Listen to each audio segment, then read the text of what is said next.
Karam et le mystère du soleil perdu. Chapitre 1. Le soleil qui disparaît. Dans la ville de Matalma, le soleil ne brillait que 2 petites heures par jour.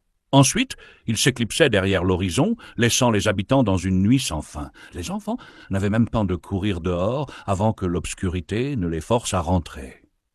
Les fleurs restaient ternes et fragiles, manquant de lumière pour éclore pleinement. Les rues, autrefois animées, étaient silencieuses et baignées d'une étrange mélancolie. Mais Karam, un garçon curieux et plein de vie, refusait d'accepter cette fatalité.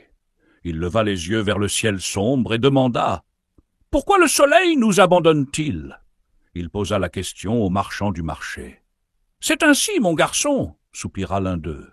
Puis il demanda aux enseignants de l'école. « Personne ne sait vraiment » répondit un vieux maître d'un ton songeur. Même le maire de la ville n'avait aucune réponse. Alors Karam alla voir son grand-père Ali, le plus sage de tous. Ali caressa sa barbe, réfléchissant profondément. « Quand j'étais petit, le soleil brillait du matin au soir, » murmura-t-il, mais un jour, il a commencé à disparaître peu à peu. « Pourquoi » s'exclama Karam. Ali haussa les épaules. « Ça, mon garçon !» Personne ne s'en souvient. Chapitre 2. Un indice oublié.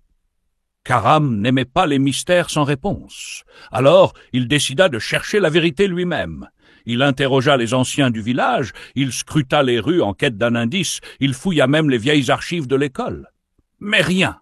Un après-midi, alors qu'il errait près de la bibliothèque abandonnée, une étrange sensation le fit frissonner, comme si un secret oublié l'appelait depuis l'intérieur. Prudemment, il posa la main sur la grande porte en bois couverte de poussière. Elle grinça en s'ouvrant. À l'intérieur, des rangées de livres couverts de toiles d'araignée attendaient d'être lus. L'air sentait le vieux papier et l'encre séchée. Attiré par un livre posé sur un pupitre, Karam le feuilleta et commença à lire. À cet instant précis, quelque chose d'étrange se produisit. Par la fenêtre fissurée, le soleil s'attarda plus longtemps que d'habitude. Karam, absorbé par sa lecture, ne le remarqua pas immédiatement. Mais en relevant la tête, il fronça les sourcils. « C'est étrange, il devrait déjà faire nuit !» Intrigué, il revint le lendemain et ouvrit un autre livre. Et encore une fois, le soleil resta un peu plus longtemps. Jour après jour, il répéta l'expérience. Et chaque fois, la lumière gagnait du temps. Chapitre 3. Le pouvoir oublié des histoires. Après plusieurs jours d'observation, il fit une découverte incroyable dans un très vieux livre. À Matalma, la lumière et la connaissance sont liées. Plus les esprits s'éveillent, plus le soleil brille. Mais si les habitants cessent d'apprendre et d'imaginer, l'ombre prendra leur place. Karam comprit alors qu'il y avait un lien entre les livres et la lumière du soleil. Mais pourquoi ? Comment les histoires pouvaient-elles influencer la lumière du jour ? Il continua à lire, dévorant chaque page comme si elle contenait la clé du mystère.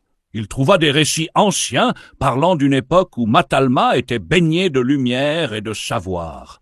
Il y avait autrefois une grande tradition où chaque soir les habitants se réunissaient pour lire et partager des contes.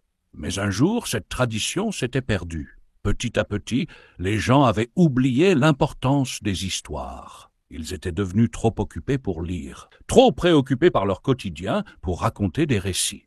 Et c'est à ce moment-là que le soleil avait commencé à disparaître.